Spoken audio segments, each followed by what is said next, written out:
This week on TC Weekly, the good, the bad, and the awful sample watermelon, a Thanksgiving favorite, and tofu. Uncovered peeks into the NWTC print lab. Then Impact Point looks into the bizarre cane toad races. Decent Exposure reviews disasters on Dr. Parnassus. After that, the how-tos give some flirting tips. And then Food Ventures heads over to Nori Japan to taste their chicken teriyaki.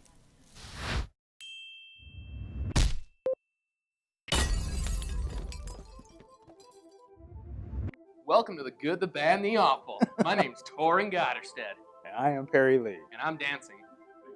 We taste the foods that are good for you. The ones that are bad but taste delicious. And the ones that are just plain awful. And the good. Watermelon. Improves eyesight, helps boost the immune system, and improves healthy teeth and gum.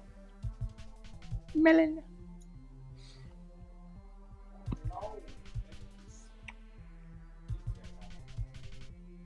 I was always worried about swallowing the seed and having a watermelon grow in your stomach. That's the seed. Everyone's always worried about that when they were a kid. Back to watermelon, so very sweet. Very sweet. Yeah. Don't forget about the water part of the very sweet melon. It is. It is juicy and tantalizing. Tantalizing. And today for the bad, we're going to be trying pumpkin pie. Pumpkin pie is obviously pumpkin mixed with spices. It's a Thanksgiving favorite for dessert, and it has over 1,000 calories per pie. Ah! Get in here, Kyle. Oh, I don't mind about you. And Caitlin. Pumpkin pie is just great. Like, you know, it's actually the first pie that I ever had. He made it himself. First pie I ever had, not apple pie or anything like that. First was pumpkin pie. It's very, very sweet. Goes really well with Cool Whip. You know, evens out that really sweet flavor. Yeah, it's got spices in it too. With the pumpkin spices in it, yes. You know, no, it's like it's not like it's burning your mouth. It just gives you some zesty flavors in there and stuff like that. Nutmeg and a little bit of scent. That's the perfect zestiness. Pumpkin pie zesty. And the awful. Tofu, a soy-based cuisine that helps lower cholesterol but has a taste that some may not like. Soy. Tofu. Still soy. What the heck? That was not what I was expecting at all. There is no... instantaneous. There's no flavor to it. There is no flavor to it. There is none. That's good because you have to take that and then cook it. I totally feel like if you... Because today I learned it's a flavor sponge. It is flavor This is totally a flavor sponge. Like, if this... It's it's not like I'm gonna... Just lost hope. It's not like I'm gonna throw up from it. It's no, just like... it's just nothing. It's nothing. It's nothing. It's like if water had a structure to it and you ate it. Like, that's what it would be. We're supposed to be down there. Oh, yeah. All right. I'm Torin Gotterstead. And I am Perry Lee. And this is the good, the bad, and the awful. We'll see you next week. See you next week.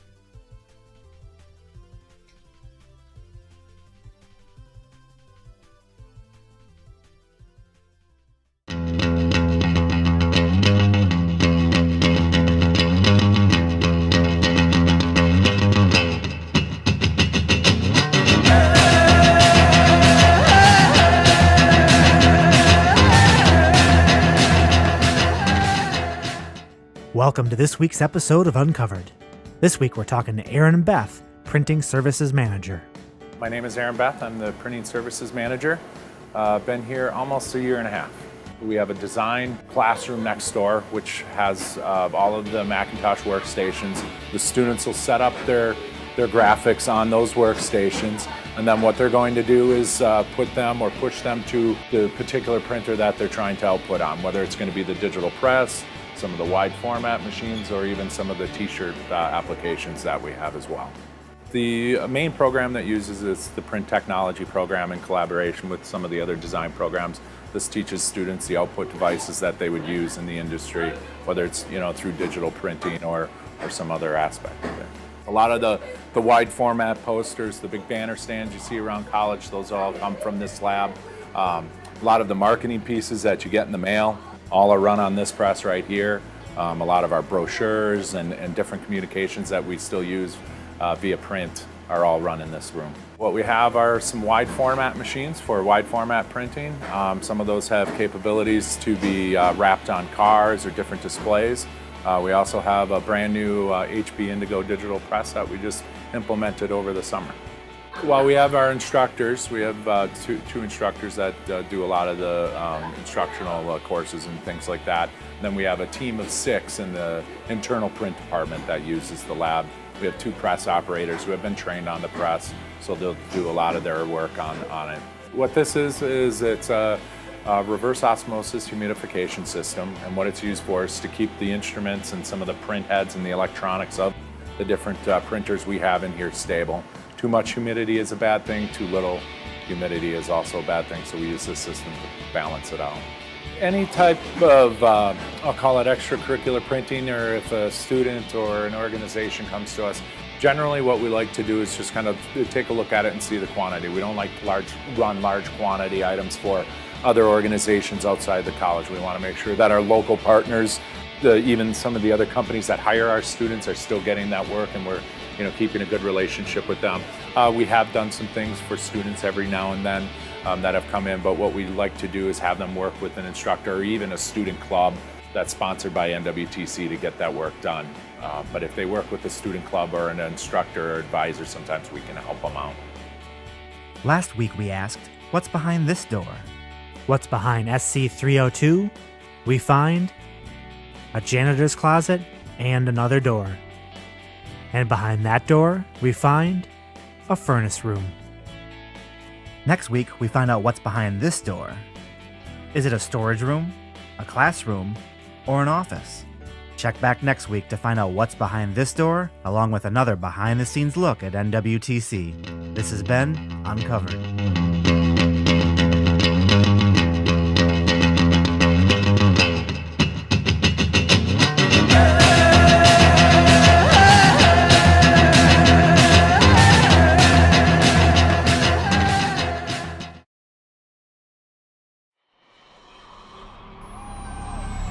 Hey, thanks for joining us on an all-new Impact Point. Today we have a brand new show for you. I'm Jordan Ryan. And I'm Samuel Hilford. Here's an all-new Weekly Blitz. Alright, well, first in Packer news, head coach Mike McCarthy has said that he will stick with Scott Tolzien even after 3 straight losses. The Packers currently sit at 5-5 and are losing ground to many top NFC teams. There is currently no timetable for Rodgers to come back as of now. The 2 top teams in the NBA, the Indiana Pacers and Portland Trail Blazers, both sit on top at 9-1, and it looks like they're going to have a great season. Alright, now it's time for a weird and wacky sport. Let's do something weird. Why not paint numbers on toads and put them in a bucket? They call it the cane toad races. Jump, toad, jump! First toad to the wall is the winner. Apparently the cane toad species is poisonous and invasive. Anything that eats them dies. So it's off to the races. Stay with us, the dirt is next. This week in the dirt, Des Bryant from the Dallas Cowboys was really nice and bought everyone in line a PS4 during launch night last week. Now that's cool. And Brett Favre has come out to say that football is too dangerous and he doesn't want his son playing. Alright, well that's it for Impact Point this week, but tune in next week for an all-new show. Alright, well let's check out this Impact Point of the week. Ooh, yikes.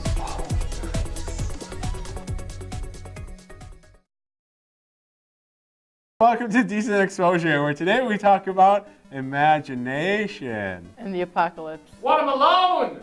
Inside of watermelon! Hello and welcome to the show. Caitlin, how are you doing today? I'm good. How about you? I'm doing pretty well, thank you for asking.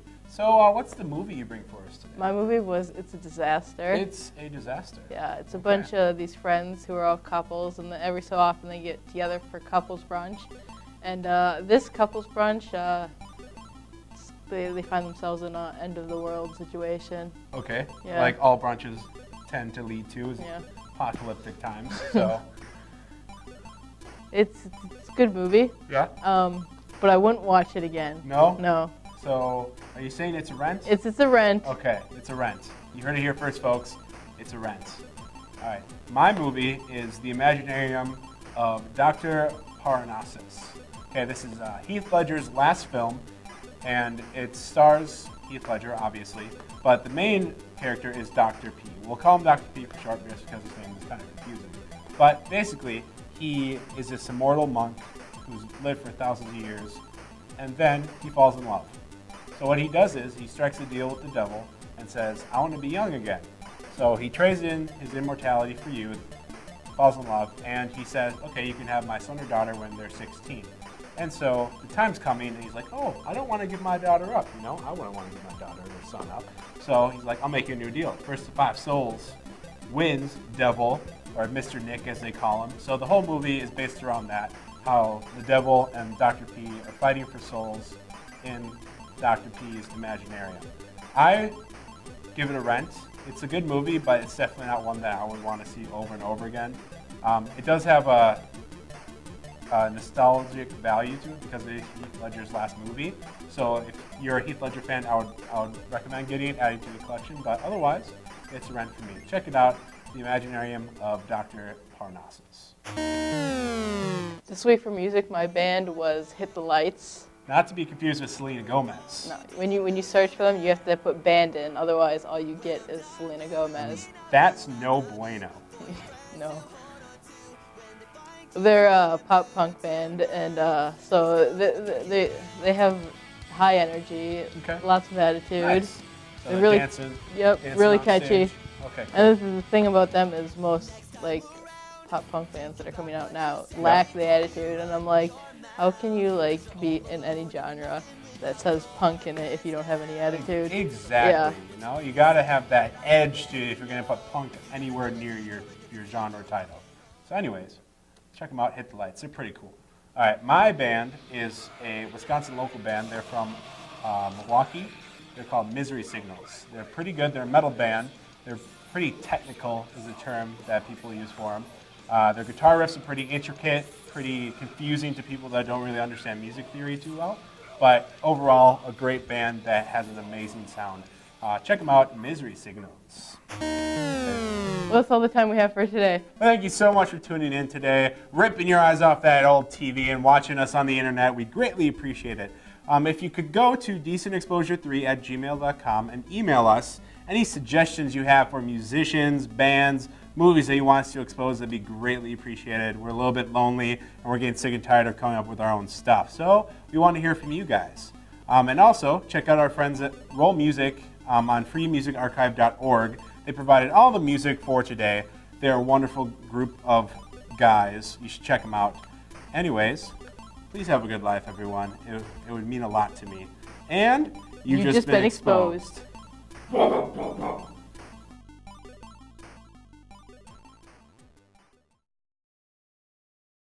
Hello everyone, and welcome to the How-To segment.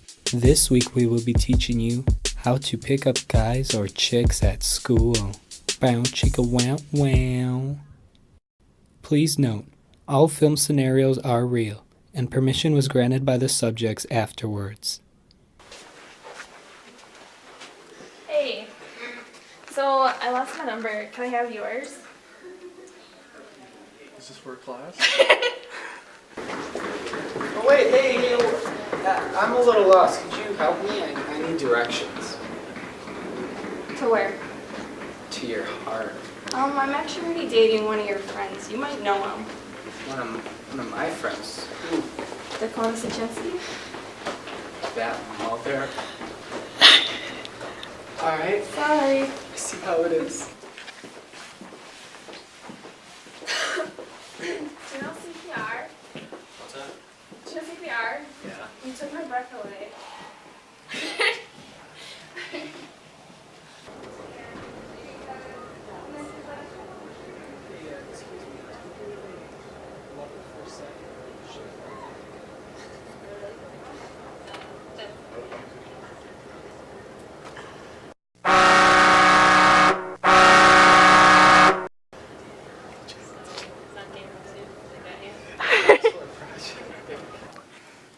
So, I'll cook you dinner if you cook me breakfast.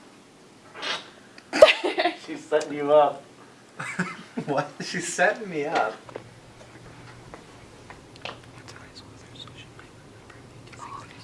That's fine.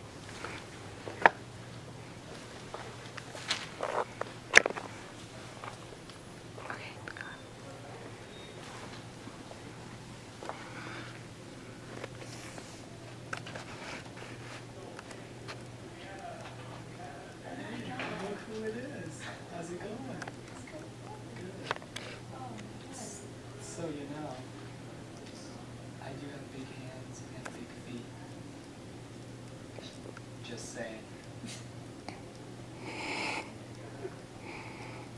So, Caitlin, what's the band you bring for us today? My band this week is Hit the Lights. Hit the Lights, okay. So, hey, you guys want me to bang on your drums? Maybe? Yeah, I think that could be a good idea. Maybe I could, introduce you guys to some new bands too. Like who? Bannerang. You skank! If you try out these pickup lines, you will hopefully be somewhat likely to get at least one phone number out of the bunch. Good luck, everyone. We'll see you next week.